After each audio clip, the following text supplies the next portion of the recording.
uğultu gəldi. Biz elə bildik ki, nəsə zəlzələ var. Deməli pilləkən imiş. Pilləkən düşdü. Pilləkəndən də qabaq birinci etaj, 2 dənə birinci etaj düşüb padvala.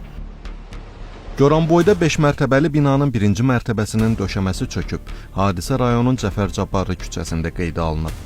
6 bloklu yaşayış binasında ikinci girişin birinci mərtəbəsində 2 mənzilin döşəməsi və arəkəsmə divarlarının uçması nəticəsində 4 nəfər xəsarət alıb. 60 ailə təxliyə edilib.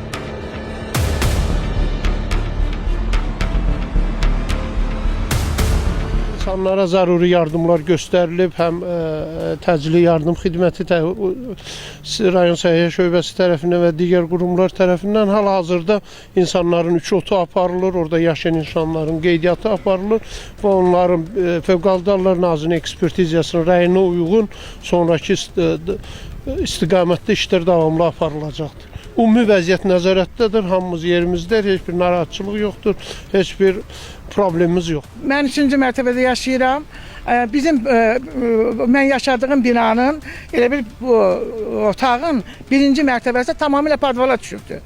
Pilləkən yoxdur, uğultu gəldi. Biz elə bildik ki, nəsə zəlzələ var. Amma gördük zəlzələ deyil, uğultudur. Uğultudan sonra da güppultu gəldi. Güppultu da deməli pilləkən imiş. Pilləkən düşdü. Pilləkəndən də qabaq birinci etaj, 2 dənə birinci etaj düşüb padvala.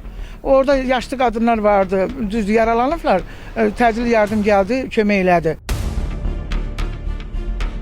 23-11-2025-ci il tarixində saat 06:20 radələrində yaşayış binasının uçması səbəbilə xəsarət alan 4 nəfər, 3-ü qadın, 1-i kişi olmaqla Goranboy rayon mərkəzi xəstəxanasına hospitalizasiya olunub. Onlara bədənin müxtəlif nahiyələrinin çoxsaylı travması diaqnozu təyin edilib. Hazırda 2 nəfərin müalicəsi təcili və təxirə salınması tibbi yardım şöbəsində davam etdirilir. Vəziyyətləri isə orta ağır olaraq qiymətləndirilir. Digər 2 nəfər şəxsə isə zəruri tibbi yardım göstərdikdən sonra ambulator müalicə üçün evə buraxılıb. Hadisənin baş vermə səbəbləri araşdırılır.